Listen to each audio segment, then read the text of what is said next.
Happy Valentine's, huh? Guess I'm the punchline. She promised me forever, but she was already planning her escape. The bouquet. Cost me $200, but watching my wife's face when I walked into her office that Valentine's Day afternoon, that was priceless, just not in the way I'd expected. My name is Daniel Harlan, and I used to think I knew my wife. The elevator doors opened on the 10th floor of Meridian Tech's gleaming headquarters, and something felt wrong immediately. You know that feeling when you walk into a room and everyone stops talking? Yeah, that was happening. Except nobody had the decency to look embarrassed about it. I'd spent the morning planning this surprise. 2 tickets to Paris tucked inside. My jacket pocket, reservations at Le Jardin for tonight, and these ridiculous red roses that Claire always claimed to love. After 18 years of marriage, I figured I had her figured out. I was spectacularly wrong about that. Daniel? Sandra Lee, one of Claire's co-workers, practically squeaked my name. Her face had gone the color of old milk. What are you doing here? Sandra asked. Surprising my wife for Valentine's Day, I said, holding up the bouquet. Is she in her office? The silence stretched like a rubber band about to snap. 20-something faces stared at me with expressions ranging from pity to barely concealed amusement. Greg Ortiz, the office gossip who'd always kissed up to Claire, actually took a step backward. Daniel, Sandra said again, her voice softer now. Maybe you should. There he is. Richard Cole's voice boomed across the open office space. The CEO himself, striding toward me with his arms spread wide like we were old friends, which we weren't.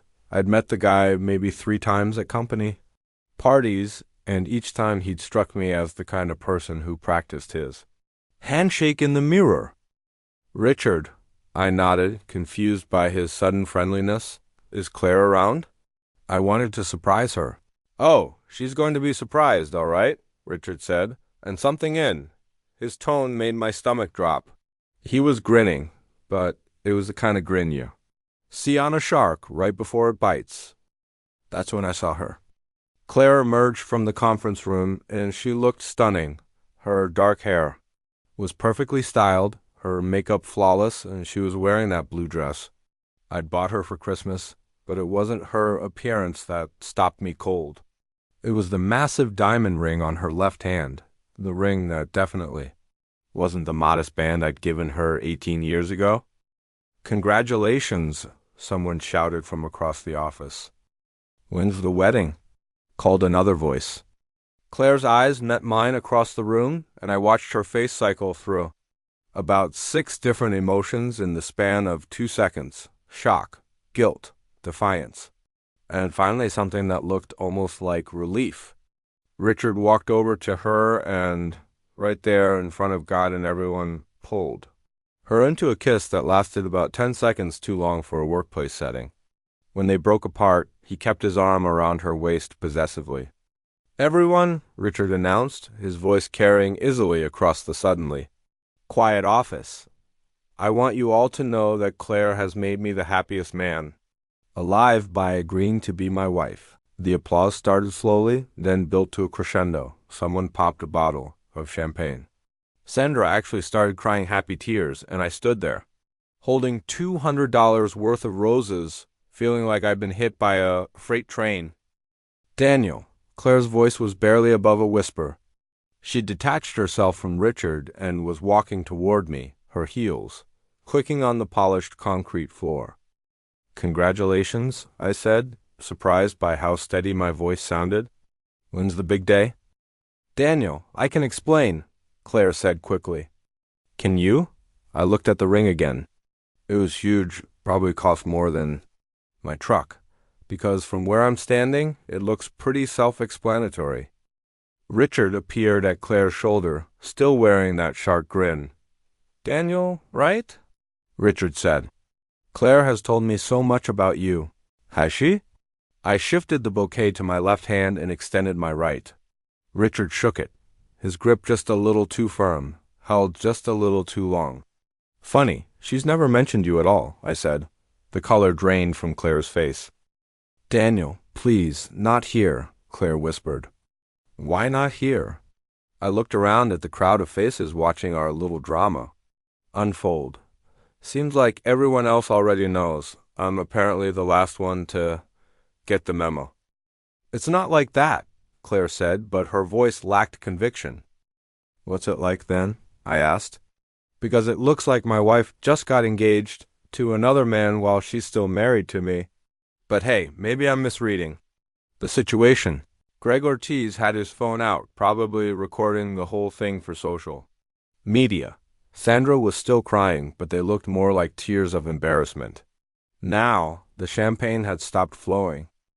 Richard stepped slightly in front of Claire, a protective gesture that made my jaw clench. Look, Daniel, I know this is awkward, Richard said. Awkward?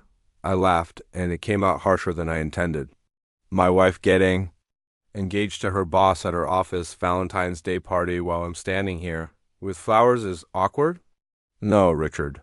Awkward is when you accidentally walk into the wrong bathroom. This is something else entirely. We need to talk, Claire said. Privately.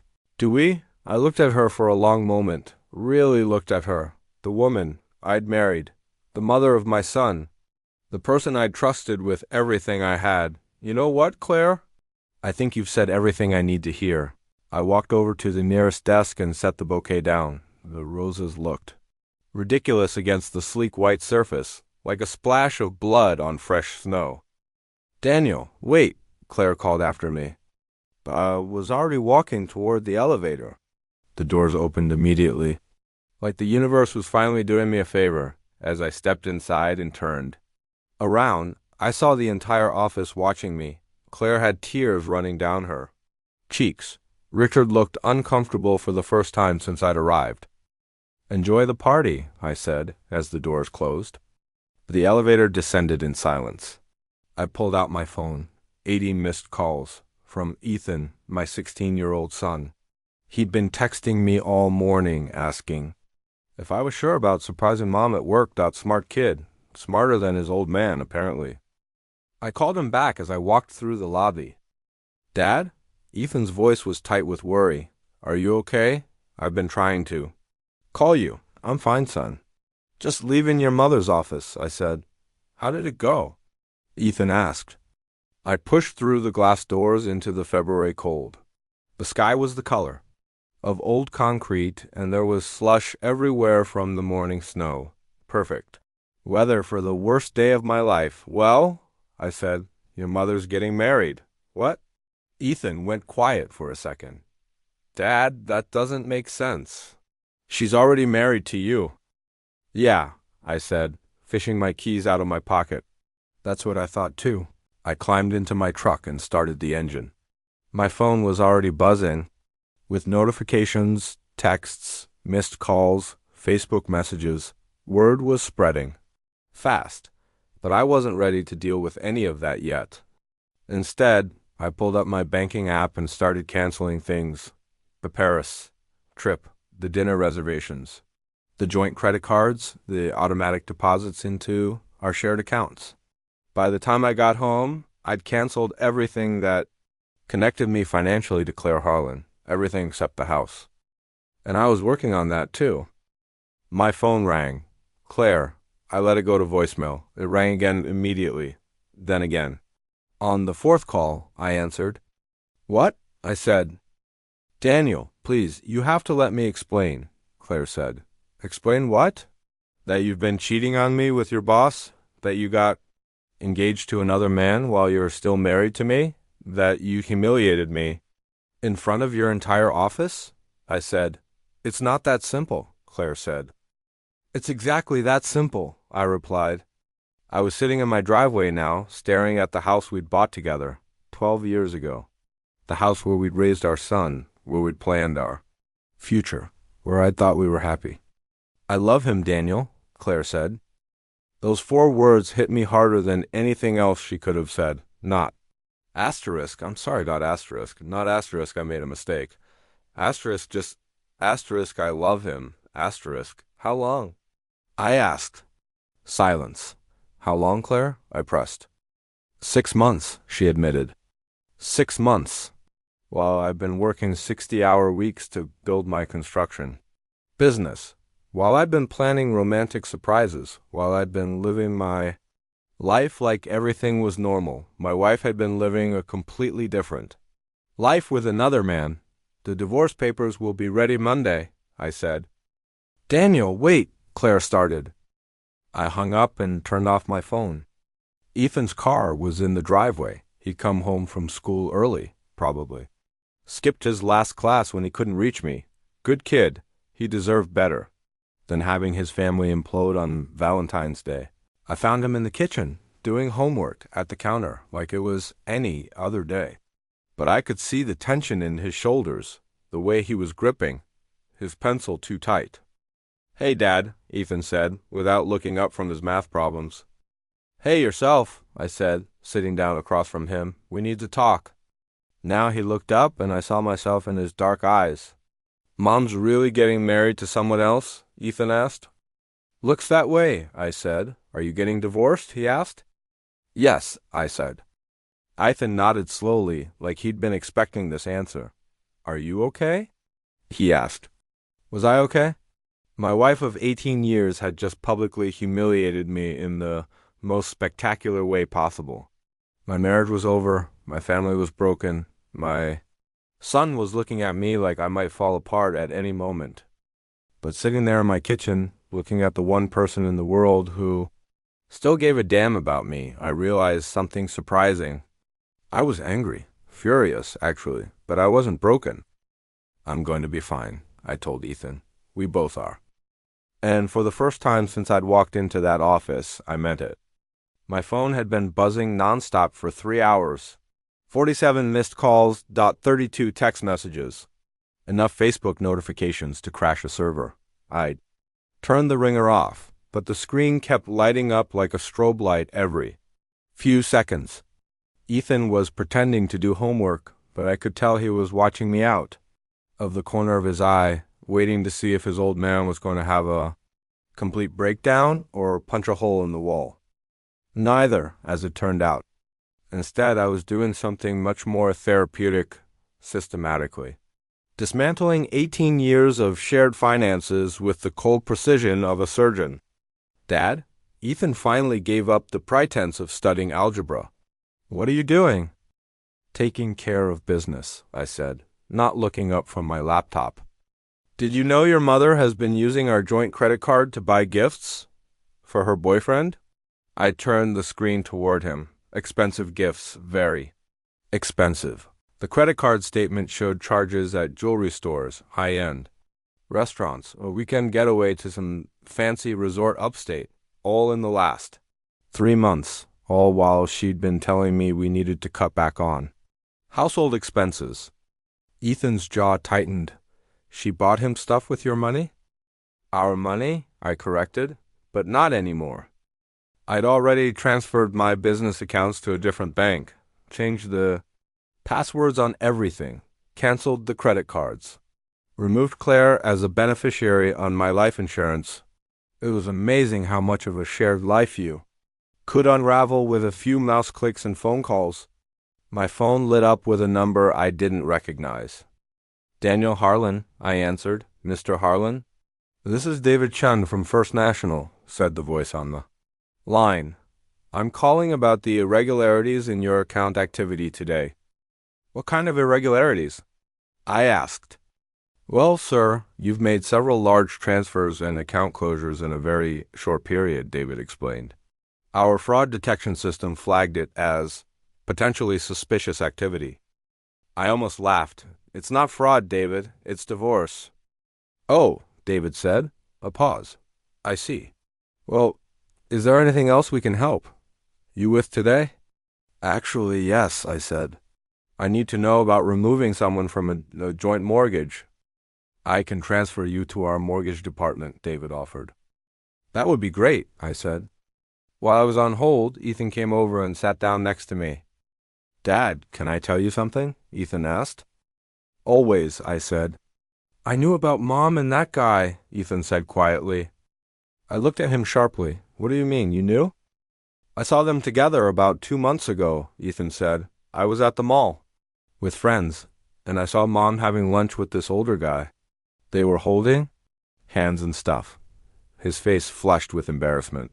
I thought maybe it was just a friend or something, but the way they were looking at each other.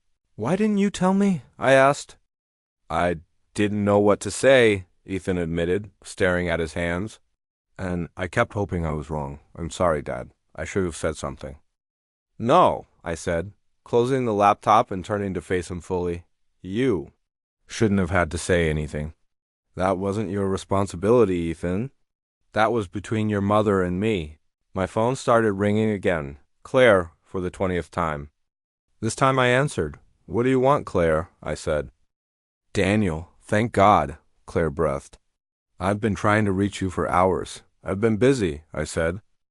Look, I know you're angry, she said. Angry doesn't begin to cover it, I replied.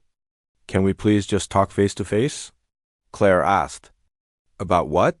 I said, standing up and walking to the window. Our neighbor, Mrs. Patterson, was walking her dog, same as she did every day at 5 o'clock. Normal life, continuing on like nothing had happened. About how you've been cheating on me for 6 months while I've been working myself to the bone to support our family? I continued. About how you got engaged to another man while you're still married to me? About how you humiliated me in front of your entire office?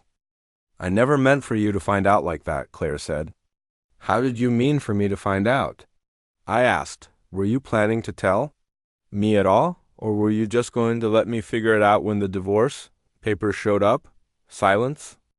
That's what I thought. I said, Richard wants to meet with you, Claire said. Richard can go to hell, I replied. Daniel, please, Claire pressed. He feels terrible about how this happened. He feels terrible? I laughed, and it came out bitter. Your boyfriend feels terrible that he got caught publicly humiliating another man?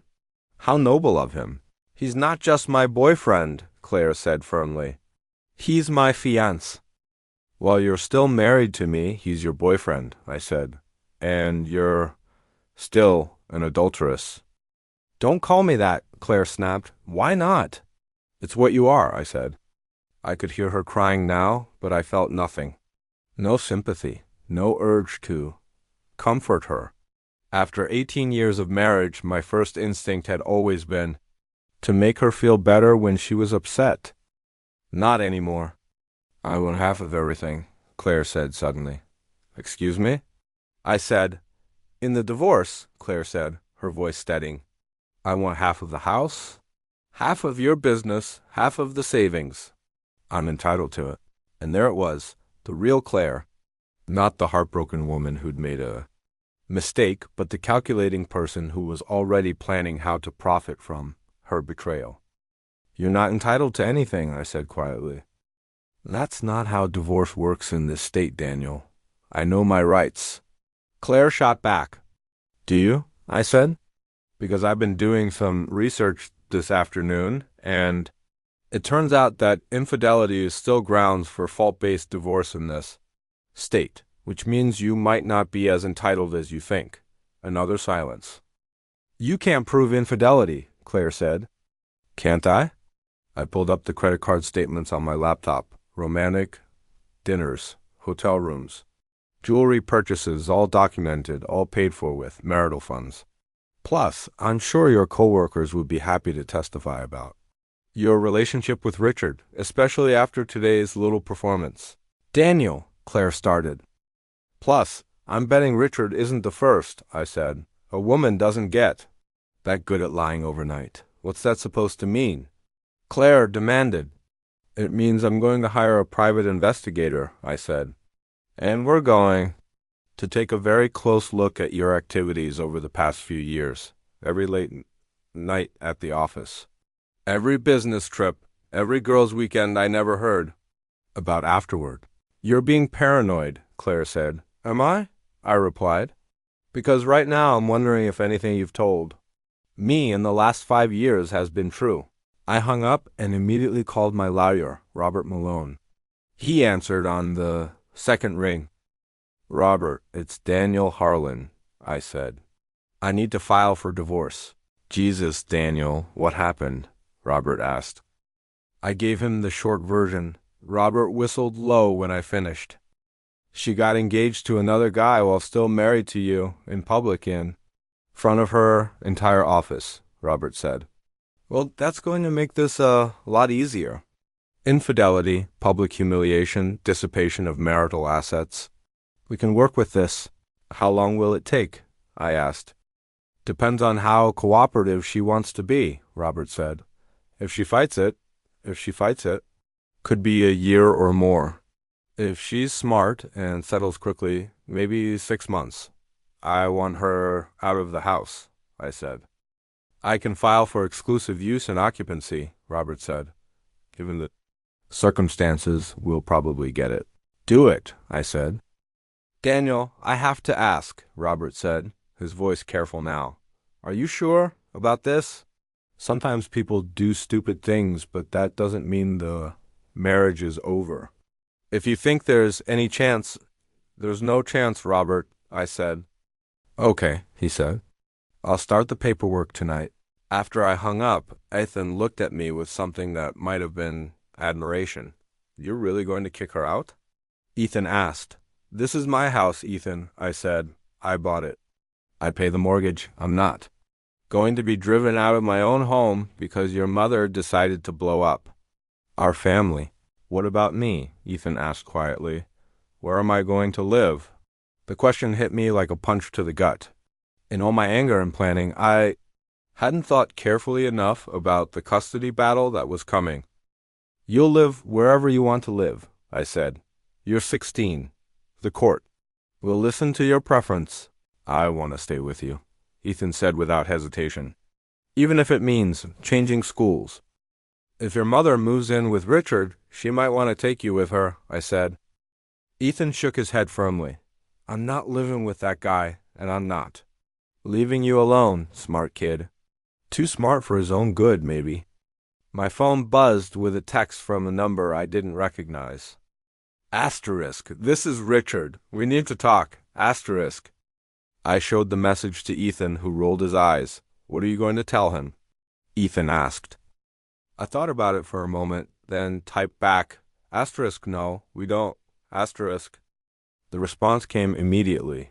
Asterisk, I think we do. There are things you don't understand about the situation. Asterisk. I typed.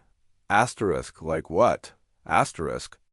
Richard replied, asterisk, like the fact that Claire has been unhappy for years, like the fact that your marriage has been over for a long time, whether you want to admit it or not.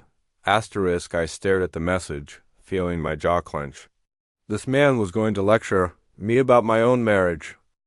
I typed back, asterisk, you don't know anything about my marriage. Asterisk. Asterisk, I know more than you think, asterisk, Richard wrote. Asterisk, Claire has told me everything. Asterisk. Asterisk, has she? Asterisk, I replied. Asterisk, did she tell you that she's been using marital funds to buy you gifts? Did she tell you that she's been lying to me for months while I've been supporting her lifestyle? Asterisk, Richard replied. Asterisk, she told me that you've been emotionally distant for years, that you work all the time and never pay attention to her, that she's been lonely and unfulfilled. Asterisk. I showed the messages to Ethan, who looked disgusted. What a load of crap, Ethan said. You work hard to take care of us. She's the one who was always too busy with work or her friends. Out of the mouths of babes. I typed back. Asterisk, if she was so unhappy, she should have asked for a divorce instead of cheating. Asterisk. Asterisk, it's not that simple. Asterisk, Richard replied. Asterisk, it's exactly that simple. Asterisk, I wrote. Asterisk, adults communicate. Children sneak around and lie. Asterisk, asterisk, you're being unreasonable. Asterisk, asterisk, I'm being honest. There's a difference. Asterisk, asterisk, meet me tomorrow night. 7 o'clock. The Riverside Grill, we can settle this like adults. Asterisk. I stared at the message for a long time. Every instinct I had was telling me not to engage, to let my liar handle everything, to avoid any situation that might make things worse. But another part of me, the part that had been, Humiliated in front of 20 strangers that afternoon, wanted to look Richard coal in the eye.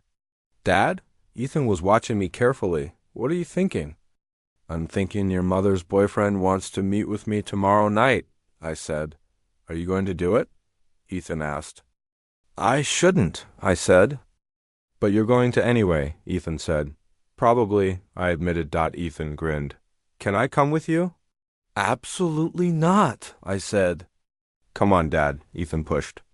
I want to see you destroy this guy. I'm not going to destroy anybody, I said. I'm just going to have a conversation. Right, Ethan said, but he was still grinning. Against my better judgment, I typed back, fine, 7 o'clock, but this better be worth my time, asterisk. Asterisk, it will be asterisk, Richard replied. I turned off my phone and looked at Ethan. Your mother is going to be very angry when she finds out I'm meeting with him. Good, Ethan said simply. She deserves to be angry. The Riverside Grill was the kind of place that tried too hard to be classy, without actually achieving it.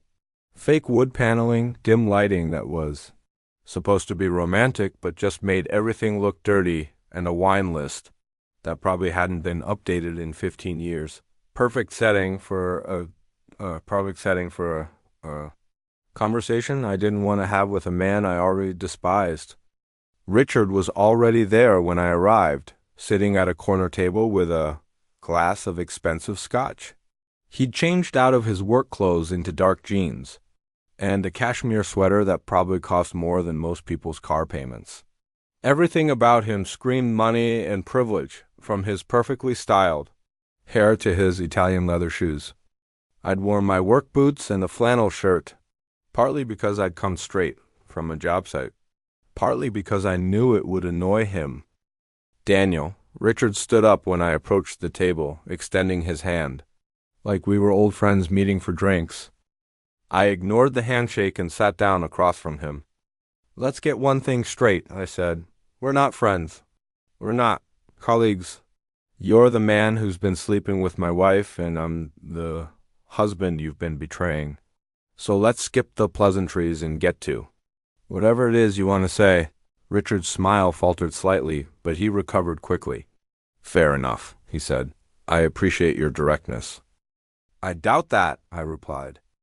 A waitress appeared at our table, probably in her early 20s, with the kind of forced cheerfulness that suggested she was working for tips, not fun.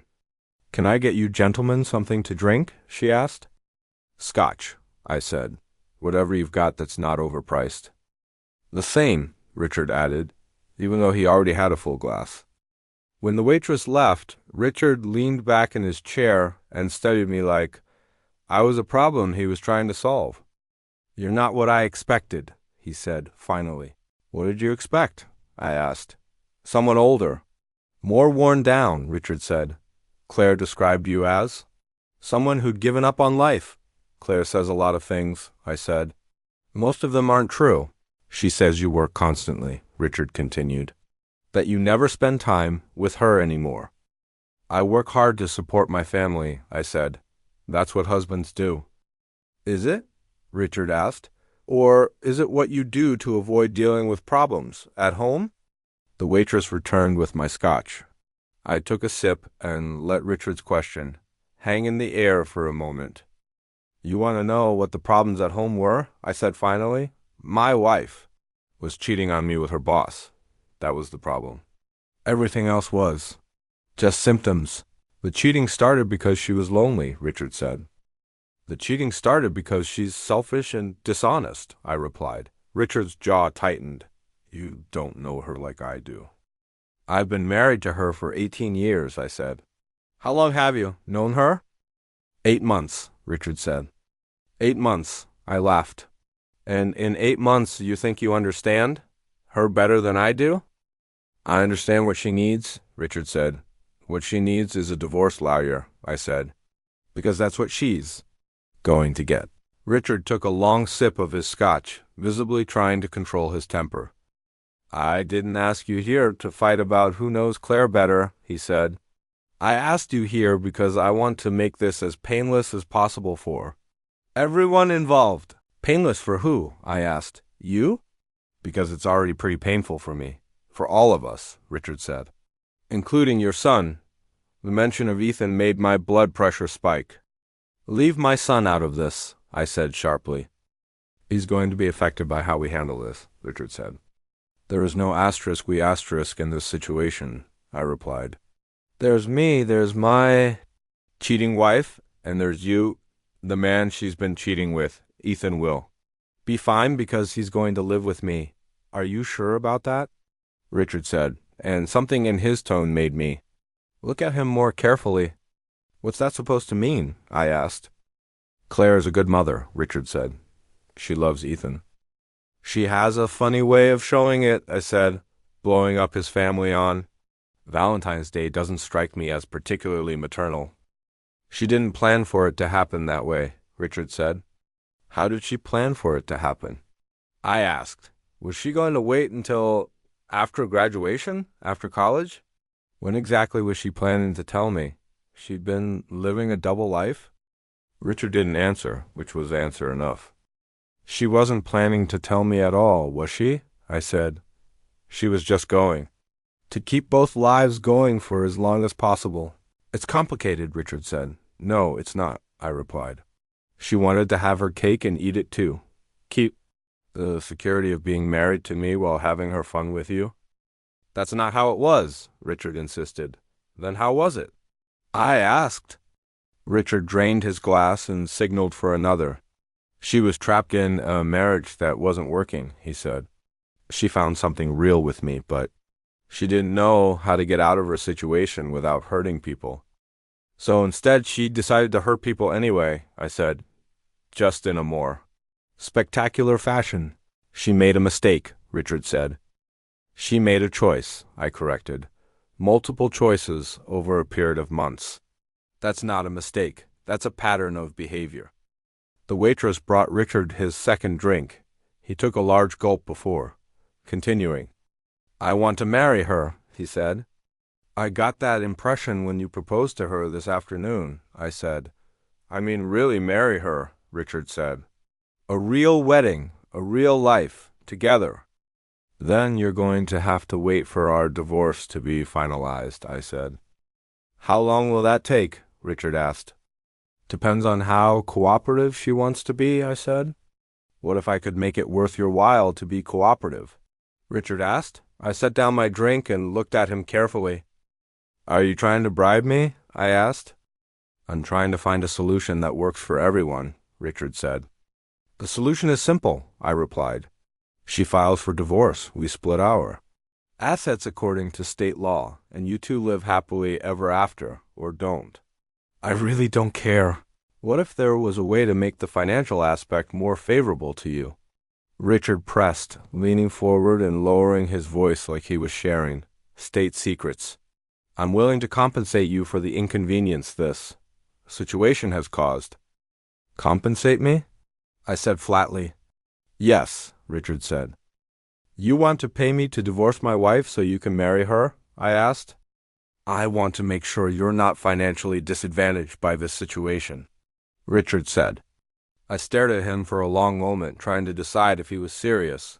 How much are we talking about? I asked. How much would it take? Richard replied.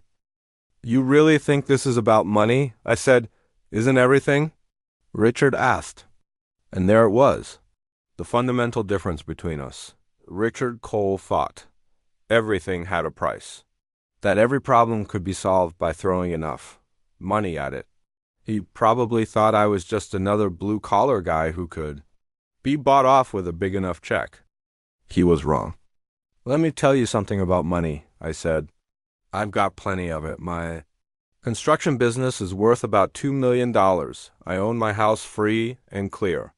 I've got retirement accounts, investment portfolios, and enough cash in the bank to last me the rest of my life if I'm careful. Richard looked genuinely surprised. Claire said you were struggling, financially. Claire says a lot of things, I said. Most of them aren't true, remember? Then what do you want? Richard asked. I want my wife to stop cheating on me, I said. But since that's not going to happen, I want a divorce. And I want to never see you again after tonight. That's it? Richard asked. That's it, I said. Richard sat back in his chair, frustrated. There has to be something you want. Everyone wants something. You know what I wanted? I said. I wanted a wife who wouldn't cheat on me. I wanted to grow old with the woman I married. I wanted my son to have parents who respected each other enough not to humiliate each other in public. But since I can't have those things, since you two made sure of that, I want the next best thing. I want both of you out of my life as quickly and completely as possible. What about Ethan? Richard asked. What about him? I said. Claire wants joint custody, Richard said. Claire can want whatever she likes, I replied. Ethan is 16 years old. He gets to choose where he lives, and he's already chosen. She's his mother, Richard said. She was his mother when she decided to cheat on his father, I said. She was his mother when she got engaged to another man without telling either of us? She was his mother when she decided to humiliate our family in public. You're going to turn him against her, Richard said. I don't have to turn him against her, I said. She did that all by herself. Richard's face was getting red now. The scotch and the frustration were combining to make him less careful with his words. You think you're so much better than her, Richard said. But you're not. You're just as selfish as she is. How do you figure that? I asked. You're using your son as a weapon against her, he said. I'm protecting my son from a mother who cares more about her own happiness than his emotional well-being, I replied. She loves him, Richard insisted. If she loved him, I said, she would have thought about what blowing up his family would do to him before she bought the champagne. Richard had no answer for that, and for the first time that evening, I watched the confidence drain out of his face. We sat in silence for a moment. The dim light of the restaurant made everything feel tired, like a stage set after the curtain falls. So that's it? Richard said finally. You're just going to walk away? No deal, no negotiation. That's it, I said. And the divorce? He asked. My lawyer starts the paperwork tomorrow, I said. I'd suggest you encourage Claire to cooperate, because if she fights it, every piece of documentation I've got goes in front of a judge. Every receipt, every hotel booking, every weekend. Away, all of it. Richard was quiet for a long time. She really did love you once, he said finally. And I couldn't tell if it was meant as comfort or as cruelty. I know, I said. That's the part that actually hurts. I stood up, left enough cash on the table to cover my drink, and walked out, without looking back.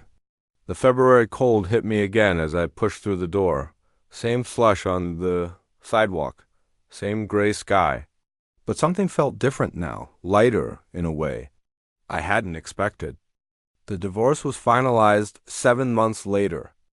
Claire got a fair share of the jointly held assets. Fair, not generous. The judge took note of the credit card records.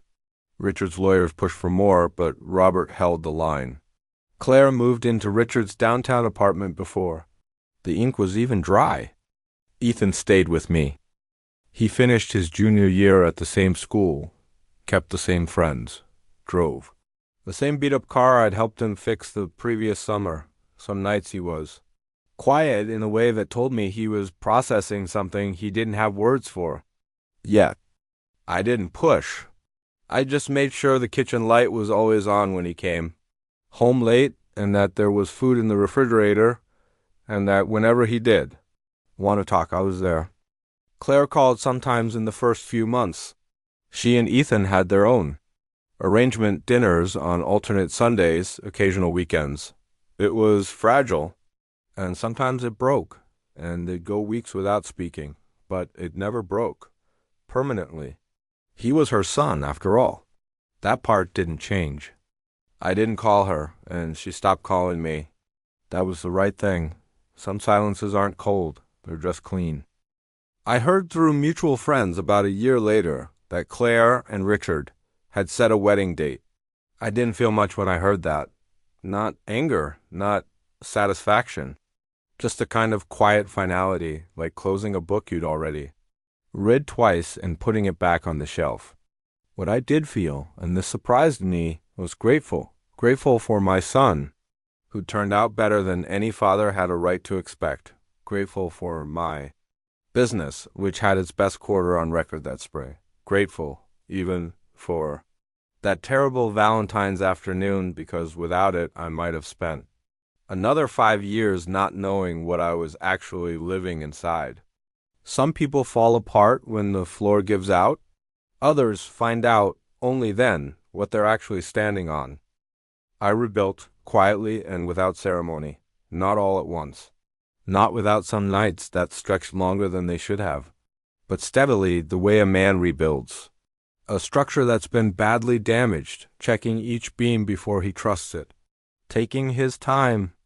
Ethan graduated the following June. We went out to dinner, just the two of us. A real restaurant, not the Riverside Grill, and he ordered steak and talked about college applications and a girl named Maya from his P history class, and I sat across from him and thought, this right here is what I was protecting. At the end of the night, Ethan looked at me across the table. You doing okay, Dad? He asked. Like, actually okay? I thought about it for a real moment before I answered. Yeah, I said. I think I actually am. He nodded, satisfied, and went back to his dessert. Outside, the June air was warm and the street was busy and the year had turned itself over without asking anyone's permission, the way years always do. Some stories don't end the way you plan them. They end the way they have to. And sometimes, if you're lucky, that turns out to be enough.